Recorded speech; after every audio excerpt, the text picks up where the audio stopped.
Hello viewers, welcome to our channel. చాలా మందికి కొన్ని వింత వింత కోరికలు ఉంటుండే. అసలు పోస్ట్ మార్టం రూమ్ చూస్తే ఎలా ఉంటుంది? పోస్ట్ మార్టం రూమ్‌లో ఏమేముంటాయి? అసలు పోస్ట్ మార్టం ఎందుకు చేస్తారు?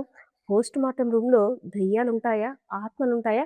ఇలా కొన్ని కొన్ని వింత క్వెషన్స్ కొంతమందిలో రైజ్ అవుతుంటాయి. మరికొంతమందికి అమ్మో! పోస్ట్ మార్టం రూమ్ వైపు గాని, శ్మశానం వైపు గాని వెళ్తే ఇంకా రాత్రి నిద్రే పట్టదు. దెయ్యాలు మన వెంటే వచ్చేస్తాయని కొంతమంది అపోహ పడుతుంటుంటారు.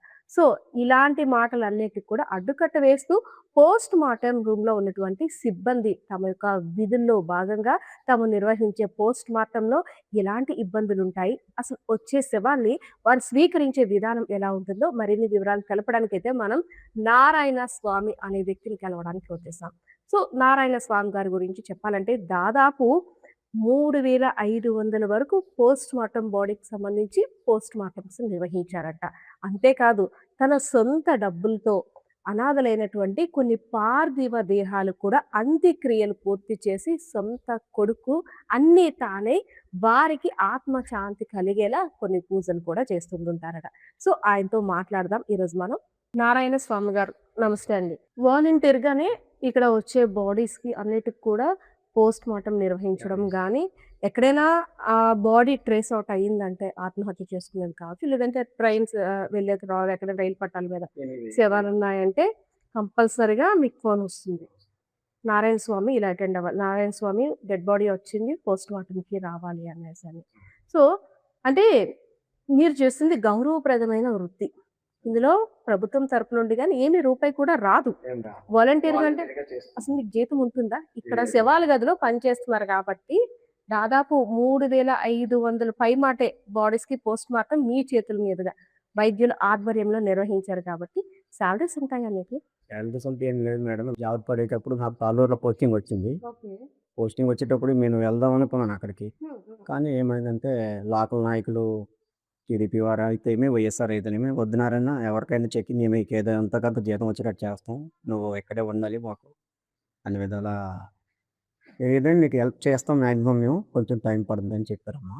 వాళ్ళ మాట నాకు చెప్పడం ద్వారా నేను మరి సాలూరు వెళ్ళలేకపోయాను. ఉద్యోగం అనగానే హాస్పిటల్‌లో చేస్తున్నామంటే అది గౌరవంగా ఉందని కొంతమంది భావిస్తారు. హాస్పిటల్‌లో ఎక్కడ చేస్తున్నామంటే శవాల గదిలో ఉద్యోగం అని చెప్పుకోవడానికి ఇప్పుడు మీకు అలవాటు పడింది అదే. కదా! అవును. సో, చెప్పుకోవడానికి ఈ ఉద్యోగం గురించి మనం చెప్పిన శవాల గదిలోనా? శవాల మీద డబ్బులు ఏరుకునే ఉద్యోగమా? అనే మాట పడ్డారా? చాలామంది అంటుంటారు. నేను నా మనస్సాక్షికి అవన్నీ నేను దగ్గరికి రానివ్వను. ఎందుకంటే ఇచ్చేవాళ్ళుంటారు, ఇవ్వని వాళ్ళుంటారు, పేదవాళ్ళుంటారు. వాళ్ళు ఎన్ననుకున్నా వాళ్ళు నాలుకకి దుమ్ముండదు కాబట్టి ఎలా అయినా అనొచ్చు. ఈ నియోజకవర్గంలో నేను ఎవరిని డిమాండ్ చేయలేదని నా మనస్సాక్షికి తెలుసు. నా నుంచి వాళ్ళు ఇంతవరకు వచ్చిన డెడ్ బాడీస్ తాలూకా పేషెంట్ తాలూకా పేరెంట్స్ కూడా తెలిసిపోయే విషయం. మీరు ఎన్ని సంవత్సరాలుగా చేస్తున్నారండి? 22 సంవత్సరాల దాకా. ఇప్పటి వరకు అంచనాగా మనం కరెక్ట్‌గా చెప్పలేం గానీ, ఎన్ని బాడీస్‌కి మీరు పోస్ట్ మార్టం అంటే వైద్యుల సుమారుగా ఆధ్వర్యం 3000 దగ్గర అటు ఇటుగా ఉండొచ్చు. హ్మ్. హ్మ్. 3000 3000 హ్మ్. డెడ్ బాడీస్‌ని నేను టేకప్ చేశాను. హ్మ్. అంటే యాక్చువల్లీ ఆహ్, మేము ఆలోచించేదేంటంటే పోస్ట్ మార్టం రూమ్ అనేసరికి అంతా డాక్టర్సే చేస్తున్నారేమో, డాక్టర్స్ అంటే డాక్టర్స్ ఆధ్వర్యంలో మీరు జేస్తారు. కానీ అసలంటే డాక్టర్ ఫస్ట్ ఏం సజెస్ట్ చేస్తారు మీకు? డాక్టర్స్ వచ్చేసరికి బాడీని మనం ఈ దిమ్మపై పెట్టి బాడీని కొద్దిగా నీట్‌గా క్లీన్ చేసి పోలీసు వారు చూస్తున్న సమయంలో బట్టలవన్నీ నీట్‌గా తీసి ఆ బాడీని డాక్టర్ గారికి అనుకూలంగా నీట్‌గా క్లీన్ చేసి బాడీని ఇక్కడ బల్ల మీద పెట్టుకోవడం జరుగుతుంది. తర్వాత డాక్టర్ సార్స్ వచ్చి అటెండ్ అయ్యి ఏ ఏ విధంగా చనిపోయారో ఆ యొక్క సబ్జెక్ట్ పరంగా దానికి విశ్రా తీయాలా, బ్రెయిన్ ఓపెన్ చేయాలా, హెడ్ ఓపెన్ చేయాలా, ఇయన్నీ ప్రతీది కూడా వాళ్ళు చెప్పి వాళ్ళ సంరక్షణ పరంగా వాళ్ళు అటు పక్కన నిలబడి అది చెయ్యి, ఇది చెయ్యి అని చెప్తే వాళ్ళు చెప్పిన పదంగా మనం ఆ మెటీరియల్ తీసి బాక్స్‌లో వేసి భద్రపరచడం జరుగుతుంది. ఒకవేళ బాడీ పోస్ట్ మార్టంకొస్తుంది కదా! ఇక్కడ పోస్ట్ మార్టం చేసేటప్పుడు అసలు ఎంతమందుంటారు? ఎవరెవరుంటారు? కమిటీ డాక్టర్స్ అయితే టీమ్ ఆఫ్ ది డాక్టర్స్ అయితే ఓ ముగ్గురుంటారు, నలుగురుంటారు. లేదంటే మామూలు మామూలు పీఎం అయితే ఒక డాక్టర్ అటెండ్ అవుతారు. డ్యూటీ డాక్టర్ ఎవరైతే ఆ రోజు ఆ డాక్టర్ గారు అటెండ్ అవుతారు. హ్మ్. ఆయన నేను ఉంటామండి. యెస్. ఒక్కొక్కసారి బాడీస్ బాగా కుళ్ళిపోయి పురుగులు పట్టి కూడా వస్తుంటాయి. కొన్ని కొన్ని ట్రేస్ ఔట్ అయిపోతాయి. 50% మినిమమ్ 50% బాడీస్ అలానే వస్తున్నాయి. హ్మ్. ఎక్కడికక్కడే మొన్న రీసెంట్‌గా మెరకముడదాం మండలంలో గర్భాం తోటలో హ్మ్. ఒక బాడీ ఓ 15, 20 డేస్ అయిపోయింది. ఒక కుర్రోడిది. ఎవరంది తెలియలేదు. అది తీసుకురావడానికి కూడా కుదరకపోతే డాక్టర్ మేడం గారు ఆ ఈవినింగ్ టైంలో లేడీ డాక్టర్ గారు, నేను, మా సిబ్బంది ఎళ్లి పట్టుకుంటే ముక్కలు, పురుగులే చేతిలోకి వస్తున్నాయి. అటువంటి బాడీని పోలీసుల సమక్షంలో పీఎం చేయడం జరిగింది. దాని హెడ్డు, దాని మెటీరియల్ కనెక్షన్ అది గ్యాదర్ చేసి తీసుకొచ్చి పురుగులు అంటే ఆల్రెడీ మన బాడీలో ఉంటాయి కదా పురుగులు. ఆ! ఆ! మన బాడీలో ఏముండవండి. ఎక్కడైతే బ్యాడ్ బ్లడ్‌లో ఉంటాయంటారు కదా! అది ఏదో లేయర్ అలా మరి నాకెప్పుడు హ్మ్. కనపడలేదు. యాక్చువల్‌గా ఒకసారి డీకంపోజ్ అయింది ఏర్పడిందంటే బాడీకి పురుగులు ఆటోమేటిక్‌గా ఆటోమేటిక్‌గా అవే ఉత్పత్తి అయిపోతాయి. వైట్‌గా ఉంటాయి. బియ్యంలో ఉంటాయి చూడండి వైట్‌గా. అటువంటివి కొంచెం హెవీ సైజు, పెద్ద సైజు పురుగులు. పెద్ద సైజ్ హ్మ్. వచ్చేస్తుంది. హ్మ్. హ్మ్. అది కష్టం. ఆ దగ్గరికెళ్ళడం కష్టము. దాన్ని చేయడం అంటే చూడడం అన్ని రోజులు డీకంపోజ్ అయిపోయిందంటే బాడీ విపరీతమైన స్మెల్ వచ్చేస్తుంటది. ఆ స్మెల్‌ని భరించడానికి కావచ్చు, లేదంటే పోస్ట్ మార్టం చేసేటప్పుడు మీలాంటి వారు కంపల్సరీగా ఆల్కహాల్ సేవించి చేస్తారంటారు. అంటే అది ఎవరి ఇష్టం వాళ్ళది. అందరూ చేస్తారని లేదు, చెయ్యరు అని లేదు. ఎవరి ఇష్టం వాళ్ళది. కానీ గుండె ధైర్యం కోసం ఆ స్మెల్‌ని భరించడం కోసం ఆ మందేస్తే గాని వాళ్ళు ఆ పని చేయలేరు అంటారు. నిజమేనా? ఫలానా అనుకోవడానికి ఏం లేదండి. హ్మ్. నేను డ్రింక్ చేస్తాను. యాహ్! సో, వర్క్ చేసేటప్పుడు మాత్రం డ్రింక్ చేయనండి. హ్మ్. ఎంతోమంది లాస్ట్ టైమ్ చూసుకుంటే ఒక 10 ఇయర్స్, 15 ఇయర్స్ బ్యాక్ హ్మ్. పీఎం చేసేవాళ్ళు చేయకముందే మందు తాగేసి ఆ బాడీ మీదే పడిపోయిన రోజులు కూడా ఉన్నాయి. నేను చూసేవాడిని. ఆ పరిస్థితి రాకూడదు. నెక్స్ట్ స్టెప్ ఇంకోటేంటంటే ఇప్పుడు డాక్టర్స్ వస్తారు, మాట్లాడతారు. పోలీసు వారొస్తారు, సీఐ గారొస్తారు. కేసులు బట్టి అటెండ్ అవుతారు పెద్ద పెద్ద వాళ్ళు. ఇంక్లూడ్ ఎంఆర్ఓ రావచ్చు, కలెక్టర్ గారు రావచ్చు, ఎవరైనా కేస్‌కి అటెండ్ అవ్వచ్చు. ఇలాంటి పెద్దవాళ్ళ సమక్షంలో మనం డ్రింక్ చేయడం కరెక్ట్ కాదని నేను అనుకోని ఆ సమయంలో చేయనండి. అంతా అయిపోయాక స్నానం, పానం చేసుకొని నేను కూడా డ్రింక్ చేస్తాను. ఈవినింగ్ పడుకునేటప్పుడు కొద్దిగా మనసు ఏదోలా ఉంటది కాబట్టి. ఎందుకంటే నిద్ర పట్టదు. మళ్ళీ ఇదే నాకు జ్ఞాపకం వస్తుంటది. వస్తాయా? ఇక్కడ అంటే ఈరోజు బాడీ పోస్ట్ మార్టం చేస్తున్నారు. ఇవి గుర్తొస్తాయా మీకు? గుర్తొస్తాయి మేడం. తినేటప్పుడు గుర్తొస్తది, పడుకునేటప్పుడు గుర్తొస్తాయి. మాకు ఆటోమేటిక్‌గా నేను నిద్రపోవడానికి కారణం మందు, ఆల్కహాల్ ఏసుకోవడానికి కారణం అదే. అంటే గుర్తొస్తాయి అంటున్నారు. కొన్ని క్రిటికల్ కేసుల్లో అంటే బాడీ బాగా విచ్ఛిన్నమైపోయింది. బాగా పురుగులు పట్టేసాయి. అయ్యో! పాపం చిన్న పిల్లలు. చిన్న పిల్లలనగా, గర్భిణీ స్త్రీలనగా, ఆ! ఆ! పెళ్ళైన ఒక 1 ఇయర్, 2 ఇయర్‌లో చనిపోయిన వాళ్ళనగా, వాళ్ళని చూస్తే మనసు చాలా బాధ అనిపిస్తుంది మరి. హ్మ్. ఆ సమయంలో కూడా మనసు తట్టుకోదు. అలాంటి సమయంలో కూడా నేను డ్రింక్ చేస్తుంటాను అప్పుడప్పుడు. ఇప్పుడు మీరనేటట్టు గర్భిణి, గర్భిణి ఒకవేళ ఎక్కడ అలా జరగకూడదు. గర్భిణి చనిపోయిందనుకోండి, నిండు తులాలు కొన్ని రోజుల్లో పురుడవ్వబోతుంది ఆమె. అప్పుడు బేబీని కూడా బయటికి తీస్తారా ఇక్కడియి? తీసేసాం మేము. పాయిజన్ కేస్ తీసుకుంటే గ్యారంటీగా హ్మ్. పాయిజన్ కేస్ తీసుకుంటే మనం గ్యారంటీగా మరి స్టమక్ కట్ చేయాలి. హ్మ్. హెడ్ ఓపెన్ చేయాలి. చేసేటప్పుడు లోన ఏదున్నా బయటికి తీసి మొత్తం తీసి ఏ ఐటెమ్స్ కావాలో డాక్టర్ గారు చెప్తే ప్రతి ఐటెమ్ తీయాలి. తీసి మళ్ళీ యాజ్ ఇట్ ఈజ్‌గా ఎట్టి నీట్‌గా స్టిచ్చింగ్ చేయాలి. కుట్టి మళ్ళీ వాళ్ళ బాడీని వాళ్ళకి బాగా క్లీన్ చేసి ఒకవేళ చెప్పాలి. ఆత్మహత్య చేసుకున్నట్టయితే లోపల బేబీ కూడా బ్లాక్‌గా అయిపోతున్నారు అయిపోతుంది మేడం. బేబీ. ఇప్పుడు మనం మన ఊపిరి, ప్రాణం, గుండె కొట్టుకున్నంత వరకే మన ఐటెమ్స్ అన్నీ పర్ఫెక్ట్‌గా ఉంటాయి. ఓకే. ఎప్పుడైతే మన హార్ట్ ఆగిపోద్దో ఎవ్రీథింగ్ లోన ఉండే ప్రతి మెటీరియల్ బేబీ కానివ్వండి, పనిచేసే అవయవాలు పనిచేసినవి ఆగిపోయేటప్పుడు లోన మన అవయవాలతో ఉపయోగపడే బతికే బేబీ కూడా మరి చనిపోద్ది. హ్మ్. ఆ ఊపిరి తనలోకి ఎళ్తేనే తను బతుకుతాడు. లేకపోతే చచ్చిపోతాడు. మా అందరికి ఇది పోస్ట్ మార్టం శవాల గది. కానీ మీకు మాత్రం దేవాలయం, శివాలయంతో సమానం. హ్మ్. ఈశ్వరుడు ఎక్కడో కాశీలోనో ఈ ఎక్కడో ఉంటారని ఎళ్తారు. నాకైతే ఆ ఈశ్వరుడు, పరమేశ్వరుడు ఇక్కడే ఉంటాడని నేను భావిస్తాను ప్రతిరోజు. సా భగవంతుడి శ్మశానంకే నేనెప్పుడు దండం పెట్టుకుంటాను. హ్మ్. హ్మ్. అది. మామూలుగా ఒక హ్మ్, శవాల గది పక్కనుండి గాని, లేదంటే శ్మశానం పక్కనుండి గాని వెళ్తే కంపల్సరీగా స్నానం చేసి రండి. లేదంటే అటునుండొచ్చావా అని దిష్టిని తీయడం అన్నీ చేస్తుంటారు. సో, మీరు రోజు ఈ రూమ్ నుండి బయటికి వెళ్ళాలి. అవునా? సో, మీరొచ్చేటప్పుడు మీ వీధిలో వాళ్ళు గాని, కుటుంబ సభ్యులు గాని అసలంటే యాక్సెప్ట్ చేసే విధానం ఎలా ఉంటుంది? టక్కుమని మీతో కలుస్తారా? స్టార్టింగ్‌లోనే చూసేవారు. ఆ! చూసేవారు అలాగా నన్ను ఒక విధంగా నేనేసే ఆటో డ్రైవర్‌గా కూడా చేస్తుంటాను కాబట్టి, నేను ఆటో ఏస్తే ఖాళీ సమయంలో ఆటో ఏస్తే నా ఆటో కూడా ఎవరు ఎక్కేవారు కాదు. హ్మ్. నా చేతిలో ఏ వెహికల్ ఉన్నా ఇది శవాల బండే, నారాయణ శవాల మనిషి, అందులో శవాన్నేస్తాడు అని ఒక ఫీలింగ్ ఆళ్ళలో అపోహ కలుగుతుంది మేడం. హ్మ్. హ్మ్. అపోహ కలగడం వల్ల నాకు బాధనిపిస్తది. నాకు ఇద్దరు పిల్లలున్నారు. వాళ్ళని నేను స్కూల్‌కి ఆటోలో తీసుకెళ్తే ఇద్దరు ఎటు వెళ్తే బాగుంటది, ఇంకో ముగ్గురు నలుగురిని చూసుకుందామని ఎవరిని అడిగాను అనుకోండి, వాళ్ళ పేరెంట్స్ వాళ్ళ తల్లిదండ్రులకి ఇబ్బంది లేకపోయినా, పంపించడానికి ఇబ్బంది లేకపోయినా, పక్కనున్నోళ్ళు ఆడాటో వద్దురా, బండి వద్దురా, శవాల బండి, శవాలోడాడు అనే ఫీలింగ్‌తో చూస్తారు. అయినా నేను దేన్ని పట్టించుకోను. మరి అంటారా శవాలను కోస్తారు కాబట్టి మీ వెనకాతల దెయ్యాలు, ఆత్మలు వస్తాయని అంటుంటారా? నాకలా ఇంతవరకు ఏం లేదు గానీ, కొందరికి గుండె ధైర్యం లేని వాళ్ళు శవాన్ని చూడడానికి రారు, ఇరుమేలు కనబడరు. కొందరు అటు ఇటుగా వస్తారు, రాజులు వాళ్ళు కూడా అంటుంటారు నన్ను. నైట్ టైమ్ నిద్ర పట్టదు, పలానా శవం రూమ్ కాడికెళ్ళాను, అక్కడికెళ్ళాను, ఇక్కడికి ఉంటుంటాయి. లేకపోలేదు. కానీ నా వరకు ఇంతవరకు నేను ఆ భయానికి దూరంగా ఉంటాను. భయం అంటూ మనకి తెలీదు. నిజమేనా? పోస్ట్‌మార్టం రూమ్‌లో ఆత్మలుంటాయి, దెయ్యాలుంటాయి. అటువైపు వెళ్తే రాత్రులు అంటే మీకు అలవాటైతే కాబట్టి పర్వాలేదు. నిజమేనా అది? మరి కొంతమందైతే అలానే అనుకుంటారు మేడం. నా వరకైతే నేను ఏ నైట్ టైమ్ బాడీ ఇక్కడ హాస్పిటల్‌కొచ్చి ట్రీట్మెంట్ అవుతుండగా డెత్ అయిపోయినా, ఆ నైట్ టైమ్ తెచ్చి నేనే లోమేసుకుంటాను ఒక్కడినే. నారాయణ స్వామి గారు చెప్పండి. ఫస్ట్ బాడీ ఇక్కడికి రాగానే హ్మ్. ఫస్ట్ ముందు అయ్యేది బేరసార. హ్మ్. బయట బేరసారాలు. బయట వినిపించే మాట ఒకటే. శవాల మీద పేలాలు ఏరుకునేటట్టు శవం కట్ చేయడానికి డబ్బులు కంపల్సరీగా డిమాండ్ చేస్తారు. లేదు అని చెప్తారు. కానీ ఎంతో కొంత ఇస్తే గాని శవాన్ని కట్ చేయడానికి సాటిస్ఫై అవ్వరు. అన్న మాట మీరు అవునన్నా, కాదన్నా కంపల్సరీగా బయట వినిపిస్తుంది. చాలా సందర్భాల్లో మేము కూడా చూసాం. ఈ చీపురుపల్లి నియోజకవర్గంలో అయితే ఆ పరిస్థితి లేదండి. మా చీపురుపల్లి మార్చిలో ఈ చీపురుపల్లి హాస్పిటల్ పరిధిలో అయితే ఆ పరిస్థితి ఇంతవరకు రాలేదు. ఇంతవరకు. కానీ ఇస్తారు కదా! డబ్బులు. చెప్తాను మేడం.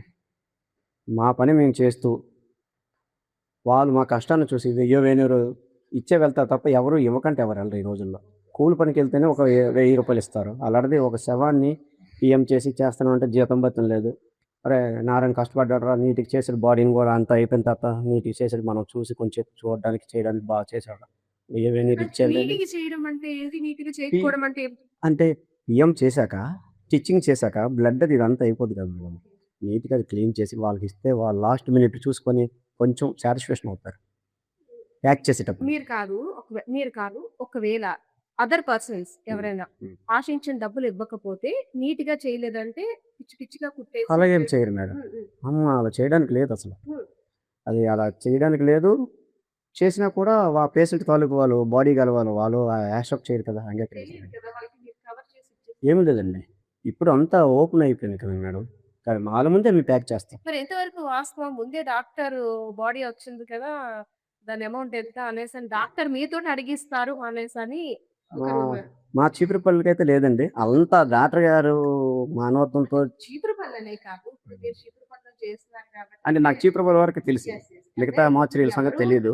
చెప్పరు. అవునండి. కానీ ముందే వచ్చే బాడీకి బాడీ వచ్చినట్టు కానీ రోజు తెల్లవారి కంపల్సరీగా కొంతమంది ఎవరు చనిపోకూడదు, ఆరోగ్యంగా ఉండాలి అనేసని దండం పెట్టుకుంటే కొంతమంది ఈరోజు ఏ బాడీ రాలేదా? అయ్యో! వారం బట్టి బాడీస్ రాలేదా? అని బాధపడినవారు పోస్ట్ మార్టం చేసిన కొంతమంది ఉంటారా? ఉండరా? పోనీ మీరనేటట్టు నేనే అనుకున్నాననుకోండి. హ్మ్. నాకేదో బాడీ కావాలి, ఏదో వెయ్యో వెన్నులు వస్తదని. నేను అనగానే ఎవరైనా చనిపోతారా? అది భగవంతుడి ఆజ్ఞ ఇవ్వాలి. శివుడి ఆజ్ఞ లేనిదే శివమైన కొట్టదు. మనం అనుకున్నట్టటు అయిపోతే ఈ ప్రపంచం ఎప్పుడో అంతమైపోయేది కదా మేడం. అది అది అన్నీ ఉట్టి మాటలండి. చెప్తున్నాను కదా! ఫస్టే చెప్పాను. ఈ నాలుక ఏ పడితే అటు తిరుగుతది. దానికి దుమ్ముండదు. మామూలుగా చేయొచ్చు. లేదా ఇంకో విధంగానే కామెంట్ చేయొచ్చు. రకరకాల ప్రయత్నాలు చేస్తుంటారు. అయన్నీ మనం పట్టించుకోవాలి. ఎందుకు మార్చురీలో జాబ్ అనేసరికి భయపడేవారంతా కూడా హ్మ్. మార్చురీలో శవాల కోసం దగ్గర ఏదైనా సరే తుడిచిన దగ్గరైనా సరే జాబ్ చేయడానికి ఇష్టపడతారు చాలా మంది. ఎవరు అంటే ఇన్‌కమ్ వస్తుందని కొంతమంది ఇష్టపడతారా? ఎవరు ఇష్టపడరండి. మా బ్రదర్ చిన్న బ్రదరు అనంతపురం సెంటర్‌లో ముగ్గురు చనిపోయారు. ఒక చాలా రోజులు జరిగింది. అప్పటి వరకు నేను ఆటో ఏసేవాడిని. బాడీలు తీసుకెళ్ళేవాడిని. అప్పుడేమైందంటే 8 గంటలకు తీసిన బాడీని ఆనందపురం సెంటర్‌లో తగరపలస ముందు. 8 గంటలకి బాడీని తీస్తే రోడ్డు మీదేస్తే ఒక 10 మంది కానిస్టేబుల్స్, ఒక సీఐ గారు, ఒక ఎస్‌ఐ గారు వచ్చిన వెహికల్స్ అన్నిటిని ఆపారు. అప్పట్లో బాడీ తీసుకెళ్ళడానికి బళ్ళే ఉండేవి కావు. ఏ ఆటో వాడు నాకు నా 5,000, 10,000 ఇస్తామన్నా భీమిలి గవర్నమెంట్ హాస్పిటల్‌కి తీసుకెళ్ళమంటే తీసుకెళ్ళలేదు. ఆ రోజు నేను ఫుల్‌గా డిసైడ్ అయ్యాను. ఈ శవంకి ఏ పనైనా చేద్దాం. దేనికైనా నేను రెడీ అంటూ ఉండాలి. ఇప్పుడు అన్నిట్లికి వస్తారు. "అరే పదరా రెస్టారెంట్‌కెళ్దాం, బిర్యానీ తిందాం" అంటే ఒకడానికంతా 10 మందొస్తారు. ఒక శవాన్ని పట్టుకోవడం "ఒరేయ్! మోయడానికి నలుగురు కావాలంటే ముగ్గురే ఉన్నారురా ఒకళ్ళు లేరు" వెళ్దాం రండి అంటే ఎవరు రారు. నా వెనకాతల ఉండేవారు 10 అడుగులు వెనక్కేస్తారు. ఆ పరిస్థితి నాలో కలగకూడదు. నేను ముందు ఉండాలని చెప్పి ఈ నిర్ణయం తీసుకున్నాను. మా తమ్ముడి శవాన్ని తీసుకెళ్ళడానికి లేకపోతే ఇక్కడ నా ఆటో ఉంటే ఇక్కడి నుంచి తెప్పించి, ఆ ఆటోతో నా ఫ్రెండ్ లోకేష్ అని ఉన్నాడు ఆటో మెకానిక్. వాడి ద్వారా తీసుకొచ్చి ఆ బాడీని భీమల హాస్పిటల్‌కి తీసుకెళ్ళి ఏసిన తర్వాత అటు నుంచి గవర్నమెంట్ వారు అంబులెన్స్ ఇచ్చారు. తీసుకొచ్చాం బాడీని. ఆ రోజు డిసైడ్ అయ్యాను మేడం. 1 గంట వరకు ఉండిపోయింది బాడీ ఆ రోజు. అంటే మీ తమ్ముడు కోసం ఇక అంతే. శవాగరణ అంటే ఉద్యమం నాలాంటి చేయడానికి పరిస్థితి సిద్ధపడ్డం నాలాంటి పరిస్థితి అంత్యక్రియలు చేయడం. నాలాంటి పరిస్థితి ఎవరికీ రాకూడదు. మొన్న లారీ కింద మా అగ్రహారం పిల్లలు చిన్న పిల్లలు స్కూల్‌కి వెళ్ళి ఇద్దరు చనిపోయారు. హ్మ్. తీయడానికి ఎవడు రాకపోతే ఆ బ బ శవాలు ముద్ద ఏరి ఎత్తడానికి ఎవరు రాకపోతే ఆ పేరెంట్స్ ఆళ్ళు ఎంత బాధపడతారు మేడం. అంటే చనిపోయిన చనిపోయినోళ్ళు ఆళ్ళు బాధకెందుకు చూడడానికే ఆళ్ళు గుండెలో భారమే జీర్ణించుకోలేరు. జీర్ణించుకోలేరు. అలాంటిది ఇప్పుడు పోలీసు వారో లేకపోతే డాక్టర్సో ఎవరో నాయకులో మీ శవాలు పిల్లల శవాలు మీరే తీసి మూటలు కట్టేసి హాస్పిటల్‌కి పట్టుకుపోదంటారు దీని మీద అంటే అది ఎంతవరకు సబబు? నిజంగా అంటే మనం మనుషులమే. మన కళ్ళ ముందు పుట్టి పెరుగుతున్నటువంటి పిల్లలు అది. అలా రోడ్డుకి ఆ అచాగోరంగా పరిస్థితి రాకూడదు. తప్పిపోతుంటాయి కదా! ఫ్లష్ కూడా రోడ్డుకి సిమెంట్ హ్మ్. తార్ రోడ్డుకి రాదు సాధారణంగా. రాకూడదు. దాన్ని జాగ్రత్తగా తీసి అక్కడ మళ్ళీ క్లీన్ చేసి కొంచెం వాటరో, బుగ్గో పోసి ఆ విధంగా దాన్ని డీల్ చేస్తుండాలి. అలా చేస్తుంటాను నేను. హ్మ్. ఇంకొకటి మీరన్నారు డాక్టర్స్ ముందే బేరసారాలు ఆడమంటారని. డాక్టర్లు ఎవరు కూడా మానవత్వంతో ఆలోచిస్తే వాళ్ళు దేవుడితో సమానం మనకి. వాళ్ళి వాళ్ళకి మనం దండం పెట్టకపోయినా పర్లేదు గానీ, మనకి వైద్యం చేసి మన ప్రాణాలు కాపాడుతున్నారు కాబట్టి, వాళ్ళు ఇటువంటి మాట్లాడి వాళ్ళు కించపరచకూడదు. వాళ్ళ స్టేజు మనకి భగవంతుడి తర్వాత భగవంతుడు లాంటి వారు డాక్టర్స్. వాళ్ళి శవాలకర డబ్బులు తీసుకుంటారు. లేకపోతే ఇంకో దగ్గర డబ్బులు తీసుకుంటారు. డాక్టర్స్ అని కాదు. వాళ్ళు కానీ మీరు కూడా తీసుకుంటారు అని. అంటే తీసుకోవడానికి నారాయణ స్వామి మాత్రమే కాదు. నేనంటుంది అవును. నారాయణ స్వామి మాత్రమే కాదు. పోస్ట్ మార్టం చేసి సిబ్బందికి ఆ ఇన్‌కమే ఎక్కువ అనేసి. ఆ ఇన్‌కమ్ అండి ఇచ్చేవాళ్ళకి తెలుసు కదండీ! ఇప్పుడు హ్మ్. ప్రతి ఇంట్లో బాధితులున్నారు. ఎవరో పేషెంట్ ఒకటి హాస్పిటల్‌కి రావడం, డెత్ అవ్వడం జరుగుతది. వాళ్ళు లాస్ట్ టైమ్ ఇచ్చేవాళ్ళుంటారు.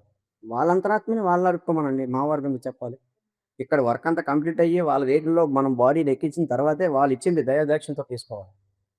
బాబు నిన్న రాత్రి బాడీనేసాను. ఇవాళ పోస్ట్‌మార్టం చేసి మీకు జాగ్రత్తగా అప్పచెప్పాను. మీ దయ బాబు అని అడుగుతాం. ఇప్పుడు నా వరకు. బాడీ వస్తుంది హ్మ్. కదా! బాడీకి ఉపయోగించే కాటన్, హ్మ్. బ్యాండేడ్స్, లిక్విడ్స్ అన్ని వారు తెచ్చుకోవాలా ప్రభుత్వం నుంచి? ఏం లేదండి. ఇక్కడ మొత్తం గవర్నమెంట్ హాస్పిటల్‌కి సంబంధించిన మెటీరియల్ ఇక్కడున్నాయి. ఇవి కాక వాళ్ళ బాడీ డీకంపోజ్ అయిపోయిన బాడీ లేకపోతే స్మెల్ వచ్చిన బాడీ అనుకోండి. హ్మ్. వాళ్ళకి స్మెల్ రాకుండా ఉండడం కోసం వాళ్ళు ఏం చేస్తారంటే సెంట్ బాటిల్ కొనుక్కుంటారు. హ్మ్. హ్మ్. నెక్స్ట్ వాళ్ళ తాలూకా కూడా బాడీని ముట్టడానికి ఈ ఉట్టి చేతులతో ముట్టలేకపోయిన ఎడల్లో గ్లౌజులు కావాలనుకుంటే వాళ్ళు గ్లౌజులు తెచ్చుకుంటారు. జస్ట్ వాళ్ళ వరకు గ్లౌజు. హ్మ్. మా బాడీకి ఇవ్వండి గవర్నమెంట్ ఇచ్చిన గ్లౌజులు ఇయన్నీ ఉన్నాయి ఇక్కడ. హ్మ్. మొత్తం అంతా ప్రొడక్ట్ అంతా హాస్పిటల్‌ది. గవర్నమెంట్ హాస్పిటల్‌దే. ఇదంతా ఇలా దొరుకుతది. వాళ్ళకి తారబలం ఒకటి తెచ్చుకుంటారు.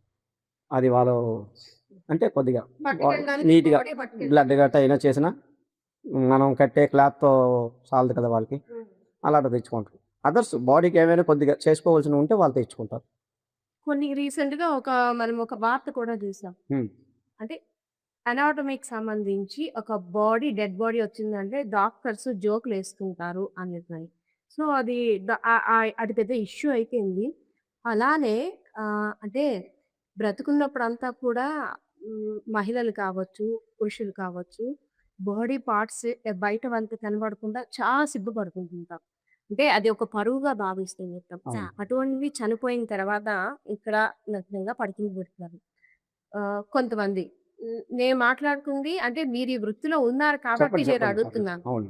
కొంతమంది ఆ వచ్చిన బాడీ ఒకవేళ అందంగా ఉండి పార్ట్స్ అన్నీ పర్ఫెక్ట్‌గా ఉంటే హేళనగా మాట్లాడుకోవడం. లేదు ముందు రోజు తిన్న ఫుడ్ ఐటెమ్ తీసేటప్పుడు శుభ్రంగా నిన్న తినేసారు. ఇలా అయిపోయింది. అలా అది తినేసారు. ఇది తాగేసాడు. ఆ కామెంట్స్ అంటే చేసేటప్పుడు పని కొంచెం మర్చిపోవడానికి కావచ్చు. లేదంటే అది చెప్పే విధానంలో కావచ్చు. వస్తుంటుంటాయి. మీరు చెప్పే టాపికే ఇక్కడ రాదు మేడం. హ్మ్. హ్మ్. రాదు. ఎందుకంటే బాడీని పెట్టగానే వాళ్ళు వచ్చి వాళ్ళ వర్క్ ఏదో వాళ్ళు కంప్లీట్‌గా చేసుకొని ఎంత బేగా వెళ్ళిపోదామని చూస్తారు. ఇంకోటేంటంటే శవాన్ని ఇక్కడేసాక అందమైన వాళ్ళా, ముసలి వాళ్ళా, పురుగులు పట్టిన వాళ్ళా ఇయన్నీ మాకు డాక్టర్స్‌కి గాని, చేసేవాళ్ళకి గాని మాకనవసరం. హ్మ్. శవం శవంతో సమానం. ఇక్కడ ఒక దేవుడిని చూస్తాం మేమంతే. ఆ అందం ఉన్నారా, అందం లేకుండా ఉన్నారా అదంతా అనవసరం మాకు. కామెంట్స్ ఏమి చేయరు. ఏం చెయ్యరు. ఏది ఎలా అక్కడ అది చనిపోయింది లేడీ అవ్వనియండి, జెంట్ అవ్వనియండి, ఎవరెవరో చిన్న పిల్ల, ముసలి ఏదైనా బాడీ ఎవరెవరో ఒక్కటే. ఆ! మెయిన్ ఇంకోటి ఏంటంటే చెయ్యొచ్చు కామెంట్స్ కొందరు ఈ డాక్టర్ల మీద వీళ్ళ మీద మా మీద వాళ్ళ మీద వాళ్ళు చేసినంత మాత్రాన వాళ్ళు అటువంటి వాళ్ళని మనం అనుకోవడానికి లేదు. డాక్టర్స్ ఏంటంటే వాళ్ళు చేసే వృత్తి చాలా మంచిది. వాళ్ళకి గవర్నమెంట్ జీతాలు ఇస్తుంది.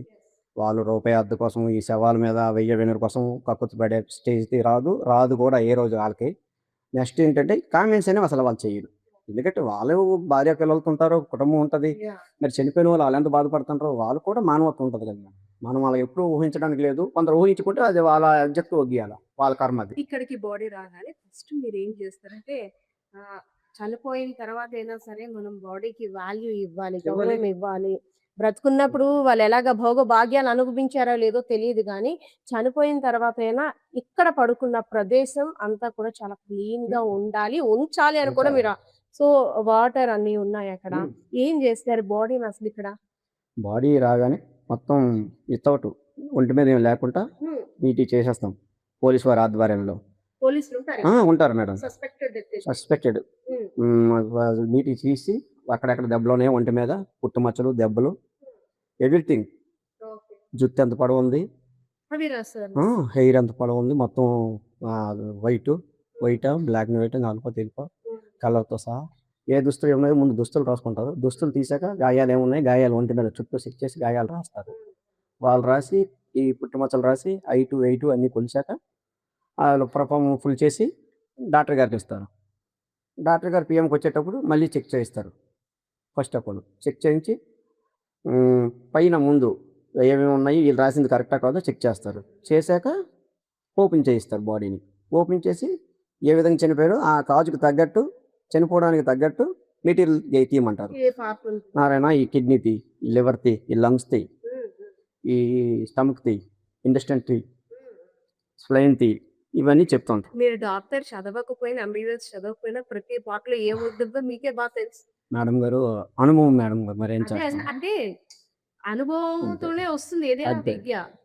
అది యాహ్! పరిస్థితి. స్నానం చేయిస్తారా ఇక్కడ నీట్‌గా బాడీకి? కొద్దిగా వాటర్‌తో క్లీన్ చేస్తాం బాడీని. బాడీ అంతా సస్పెక్టెడ్ క్లీన్. అయితే చాలా జాగ్రత్తగా చేయాల. హ్మ్. ఎందుకంటే చిన్న ఆహ్, మాకంటే ముందు పోలీసు వారు ఎంక్వైరీ చేసేటప్పుడు ఇక్కడ ఫస్ట్ ఆఫ్ ఆల్ చేస్తారు వాళ్ళు. దగ్గరుండి మాకన్నీ నీట్‌గా చేయించి ఈనుపులు ఉంటాయి.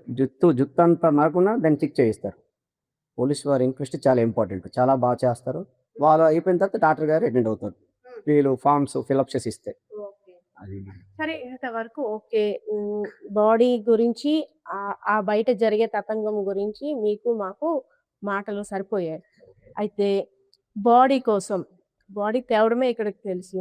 అసలేంటి కట్ చేయడం అంటే కసా, కసా, కసా కోసేస్తారు. లేదంటే తల మీద కొట్టేస్తారు. చెయ్యాలి దేనితో మేడం. కొడతారు? చెయ్యాలి కదా! తప్పదు. ఏంటి అసలంటే చూసేవారికి ఎలాగా మనం బ్రతుకున్నప్పుడు ఎలా బ్రతుకుతామో తెలీదు. చనిపోయిన తర్వాత అది జరిగే ప్రక్రియ కూడా తెలుసుకోవడంలో తప్పు మనిషి లేదు. బతికినంత వరకు ప్రాణంతో ఉంటాడు కాబట్టి 100కి 1% అయినా వాళ్ళలో ఏదో తేడా ఉంటది. హ్మ్.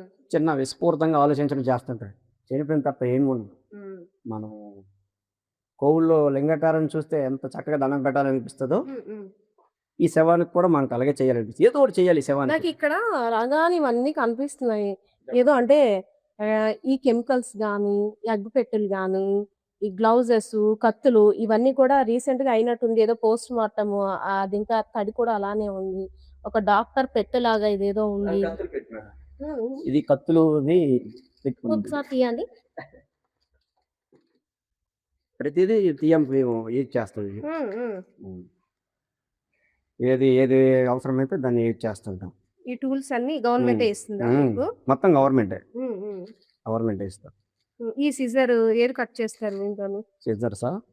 ఈ పేగులు కట్ చేస్తాం మేడం. పేగులు కట్ హ్మ్. చేయడానికి. హ్మ్. ఇది? ఇవి పన్ను తీస్తాం మేడం. ఇస్త్రాకి పంపించేటప్పుడు ఈ నవిలిన పన్ను ఒకటి తీయాలి. ఓకే. ఆ పన్ను జ్ఞానదంతమా? హ్మ్. జ్ఞానదంతమా? అది మరి నాకు తెలీదు. డాక్టర్ ఏం జెప్తే అది. అది. ఏ పన్ను తీయమంటే ఇదే. ఇదే ఈ మూల పన్ను ఒకటి తీయాలి మేడం. దీంతో పన్ను తీస్తారు. హ్మ్. ఓకే. దీంతో పేగులు కట్ చేస్తారు. యెస్. ఇది ఇది చిన్న స్టిచ్చరే. సిజరే. Cutting scissor. పార్ట్. హ్మ్. ఓకే. అమ్మో! అంటే చాలా ఇలా 3, 4 ఉంటాయి. హ్మ్. హ్మ్. ఈ కొద్దిగా పదునయిపోతున్న కొద్దీ ఇంకోటి వాడుతుంటాం. ఓకే. ఇది ఏంటి? ఇది దీనికి స్ట్రెచర్ రోప్ ఇస్తారు మేడం. హ్మ్. ఈ హ్మ్. రోప్‌ని పెట్టి దీన్ని దోపేసి హ్మ్. జస్ట్ చిన్న రవ్వ కత్తి పెట్టి నెదల మీద కొట్టేటప్పుడు just ఇట్లా. తల మీద కొట్టడానికి ఉమ్. ఇది చాలా సాఫ్ట్. సుత్తితో టాప్ అని కొట్టేస్తారు కొడతా, కదా. సుత్తుతో కూడా కొడతాం. ఎందుకు తల ఎందుకు అంత తొందరగా వేడదు అన్ని పార్ట్స్ ఒకే ఏరు కదండి మరి, అది బోను కొద్దిగా హెవీ అవుతుంది, కొద్దిగా గట్టిగా ఉంటుంది కాబట్టి దానివల్ల. ఇది ఈ సిజర్ ఉమ్. ఇది దేనికి ఇది గోల్ కట్ చేయలేదు మేడం. గోళ్ళు కట్ చేయడం అది కూడా ఫోరెన్సిక్ ఫారెన్స్కి పంపిస్తారు. ఓకే ఇది ఇది ఇది చాకు చాకు మరి Parts కే, పార్ట్స్ parts కే. ఓకే ఒక్క నిమిషం ఇప్పుడు ఇది అల్లారు ఇది పెట్టా ఇది తర్వాత పెడతాను దీన్ని. స్లోగా ఈ నెదడు వాకంట ఫస్ట్ దీంతో కట్టి తర్వాత దీంతో స్లోగా కొడతాం, నెదడుకి తగలకంట. లోన ఆ లేయర్ కి లోన నెదడు ఉంటుందా, అది దానికి టచ్ చేయకుండా కొడతాం. ఇంకా ఇంకా ఏమో ఈ పెద్ద కత్తి ఏంటి ఇది కూడా అంతే మేడం. ఇది స్టెర్నెమం బోన్ తీయడానికి, స్టెర్నెమం బోన్ వస్తుంది ఇక్కడ, స్టెర్నెమం ఇదా ఆ బోన్ దీంతో తీయాలా తీయాలి.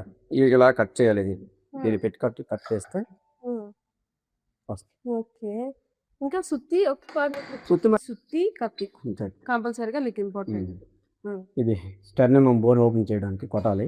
కొడితే ఇక్కడ బోన్ జస్ట్ ఈ బోన్ వస్తుంది, దాన్ని ల్యాబ్ పంపిస్తారు పాయింట్స్.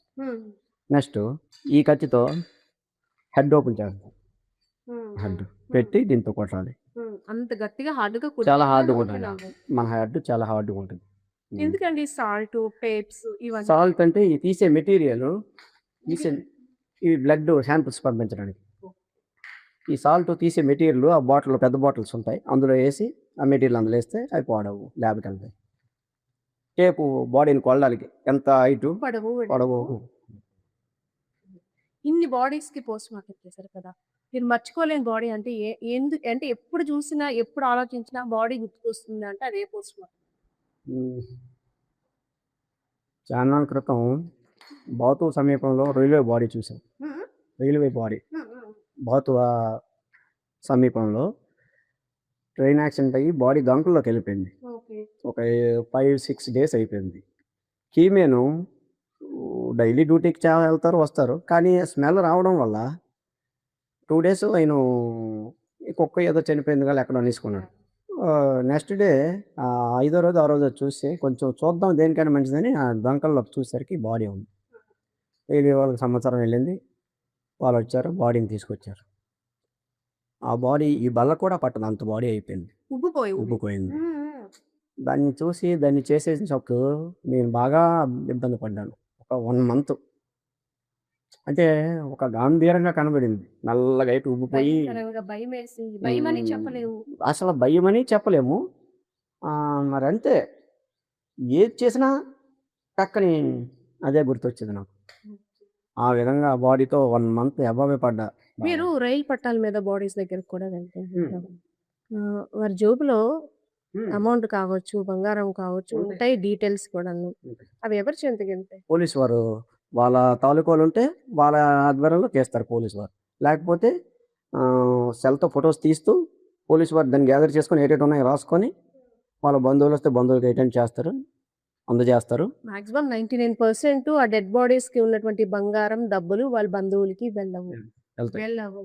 మరి పోలీసు వారు రాసుకుంటారు, అన్ని ఫొటోస్ తీస్తారు మేడం, వెళ్తాయి. అలాగే మీకు అసలు అంటే మీరు అవి టచ్ చేయరంట? అవి ముట్టడానికి లేదు. రైల్వే బాడీ కానీ ఏ బాడీకి కూడా కొందరు అపోహ పడతారు, చెప్తున్నాను కదా, ఆ శవం మీద బంగారం దొరుకుతుంది, ఈ శవం మీద డబ్బు దొరుకుతుంది అని. అవి అంతా ఉట్టు మాటలు మేడం. ఈ రోజుల్లోనా ఇప్పుడు ఒక బాడీ ఉందంటే దాన్ని చూసి ఫోటోలు తీస్తారు, దాన్ని బాడీని గ్యాదర్ చేయకముందు ఇవన్నీ ఫోటోలు సోషల్ మీడియాలోకి వెళ్తాయి. పోనీ ఏదో బంగారము ఏ డబ్బులో పర్సో ఉందంటే అది సోషల్ మీడియా అంతకుముందు లేవంటే అది మనకు తెలియని పనులు. నాన్న వచ్చిన కానీ మ్యాక్సిమం అంతా సోషల్ మీడియా. అయితే నారాయణ స్వామి గారు పొద్దున్న లేచిన తర్వాత అసలు అంటే నేను గమనించాం, మీ బొట్టు మీ నామం అంతా కూడా శివాలయానికి ఎలా వెళ్తారో అంతే భక్తితో వచ్చారు, దండం పెట్టుకున్నారు, లోపలికి వచ్చి మీ పని మీరు చేసుకున్నారు, దీన్ని ఒక చాలా పవిత్రంగా భావించి అంతా క్లీన్ చేసుకుంటున్నారు. ఈ లైఫ్ సాటిస్ఫాక్షన్ నాకు చాలు, అంటే అదొక తృప్తి అనిపిస్తుంది. ఇప్పుడు కోవులకి వెళ్ళి శుభ్రం చేసిన గంట అక్కడ ఎవరైనా 10 మంది వెళ్తారు, ఇందులో నేను ఒక్కడనే రాగలను. ఇది నేను ఒక చెప్తున్నాను కదా మీకు దేవాలయంగా భావిస్తాను. మన ఇల్లు ఎలాగుంటదో దాని మీద ఒక హాఫ్ పర్సెంటేజ్ అనేది దీన్ని కొద్దిగా బెటర్‌గా ఉంచుకోవాలి. అంతే. అంటే చనిపోయిన వ్యక్తి గారు నారాయణ నారాయణ అంటుంటుంటారు. కానీ అంతేలే మిమ్మల్నే మా అమ్మా, పిలుస్తూ నాన్న పేరు పెట్టారు మరి. పిలుస్తుంటారు. అందుకే నారాయణ, నారాయణ నాకు అందుకే పేరు పెట్టారేమో మరి మా అమ్మ, నాన్నగారు. భగవంతుడు నన్ను ఈ విధంగా ఇది చేయాలి నువ్వు అందుకే ఈ నామకరణంతో ఉండమని మీ చెప్పారేమో. వృత్తి గురించి గాని, లేదంటే సమాజం గురించి మీరు సమాజానికి సేవ చేస్తున్నారనే నేనంటాను. ఎందుకంటే కేవలం శవాల గదికే పరిమితం అవ్వకుండా, ఎక్కడైనా అనాథ శవాలు దొరికాయంటే, లేదంటే బాడీ కొన్ని రోజులు ఉండిపోయింది, వాళ్ళు చుట్టాలెవరు రాలేదంటే, మీరు పెద్ద కొడుకుగా మారి వాటికి అంత్యక్రియలు కూడా చేస్తారు. పూజలు కూడా చేసి చేస్తాను. వారి ఆత్మశాంతి కోసం. హ్మ్. సో, ఏమని చెప్తారు? నేను కరోనాలో కూడా చాలా వరకు ఇలాంటి పనులు చేశాను మేడం. హ్మ్. అప్పుడు కూడా చాలా బాధ అనిపించింది. అంటే చనిపోతాం. మనం ఎవరు ఉండిపోం భూమి మీద. కానీ రాజమండ్రి నుంచి చుట్టారంకొచ్చాడంట ఈ చుట్టుపక్కల ఒక ఆయన. చుట్టారంకొచ్చి బాగోలేదనేసరికి కరోనా టెస్ట్ చేశారు. కరోనా వచ్చింది. కరోనా స్టార్టింగ్‌లో. వస్తే ఆళ్ళకి పెళ్ళిళ్ళయిపోయి ఇద్దరేసి పిల్లలు. ఆళ్ళు రాత్రి 10:30, 11 వరకు ఉన్నారు హాస్పిటల్ దగ్గర. చనిపోయాడని చెప్పగానే వాళ్ళిద్దరు కుమారులకి భార్యలు వచ్చి, "మీ నాన్నగారిని ఇక్కడ ఎవరికో అప్పజెప్పేయండి. అంత్యక్రియలు ఆళ్ళతో చేయించండి. మనం ఇక్కడ ఉండొద్దు. పిల్లలు తీసుకొని మనం వెళ్ళిపోదాం. లేకపోతే మనం చచ్చిపోతామని" భార్యలిద్దరూ, ఇద్దరు భర్తల్ని బాధపెట్టి బాగా చేశారు. ఆ సమయంలో నాకు ఫోన్ చేస్తే నేనొచ్చాను. వచ్చి ఏదో సాకులోళ్ళకి ఇవ్వాల్సింది, మాకు ఇవ్వాల్సింది వెయ్యో, వెయ్యిన్నరో ఇస్తూ వాళ్ళు ఏడ్చుకుంటూ, "మాకు రుణం లేదు. మా తండ్రికి మేము ఏం చేయలేకపోయాము. నువ్వే మా అందరికి అత్యంత పెద్ద కొడుకువి. నువ్వేదో ఒకటి చెయ్యాలి తమ్ముడు గారు. చేసి నువ్వు ఈ రుణం తీర్చుకో. ఆ ఫోటోలేవో తీసి మాకు కొద్దిగా వాట్సాప్ చేసి, లేకపోతే మా భార్య మమ్మల్ని లొంగేస్తాం అంటున్నాం." అంటే భగవంతుడు ఆడించిన ఈ నాటకంలో వాళ్ళు కూడా ఒక పాత్రధారులే. ఎవరు అటువంటి చాలా బాధ ప్రాణమైపోయింది. అనిపించింది. చూడండి ఆ ఆడవాళ్ళంటే మీరు ఇంకోలా ఫీల్ అవ్వకండి. ఆడవాళ్ళు ఈ సొంత మావయ్య చనిపోయాడు కాబట్టి అలాగనేసారు. అదే ఆడవాళ్ళు అమ్మో, నాన్న చనిపోతే ఆళ్ళు భర్తలు మీరు ఏదైనా పర్లేదు ముందు మా అమ్మ, నాన్న చనిపోయారు ఆళ్ళకి అంత్యక్రియ చేయండి అని చెప్పరా? ఆడవాళ్ళు కూడా ఆ రోజు అనిపించింది. ఇంత స్వార్థమా ఈళ్ళోనని. ఫైనల్‌గా మీరిందాక ఏదో చెప్తా అనేసారు. చెప్తాను. అందుకే అడిగాను ఇందాక క్వెషన్. చెప్పండి. అందరికీ నమస్కారం. చీపురుపల్లి నియోజకవర్గం, గరివిడి, గొర్ల, మెరకముడదం, చీపురుపల్లి ఈ 4 మండలాల్లో ఏ ఒక్క దగ్గరైనా మీకు తెలిసినటువంటి సరెండర్‌లో తిరిగి చనిపోయి చనిపోయి ఉన్న ఏ అనాథ శవాన్నైనా మీరు గుర్తిస్తే, మీరు నాకు ఇన్ఫర్మేషన్ ఇస్తే, నా వెహికల్‌తో, నా సిబ్బందితో వచ్చి నేను మీ సమక్షంలో ఉన్న శ్మశానంలో హిందూ సాంప్రదాయం ప్రకారంగా అంత్యక్రియలు ఫ్రీగా చేయిస్తాను. ఇది మీ అందరికీ తెలియజేయాలని నేను టీవీ ద్వారా మీకు మరొకసారి చెప్పుకుంటాను. నమస్కారం. హలో వ్యూయర్స్, చూసారు కదా! పోస్ట్ మార్టం రూమ్‌లో పోస్ట్ మార్టం చేసేటువంటి వాలంటీర్ సిబ్బందైన నారాయణ స్వామి వారి యొక్క బాధలు, అదే విధంగా ఇక్కడ పోస్ట్ మార్టం చేసేటప్పుడు ఆయనకున్న అనుభవాలన్నీ కూడా మనతో షేర్ చేసుకున్నారు కదా! మీ ఆలోచనలు కూడా కామెంట్ సెక్షన్‌లో కామెంట్ చేయండి. కెమెరా పర్సన్ బాలకృష్ణతో పద్మ, పెల్గొండ.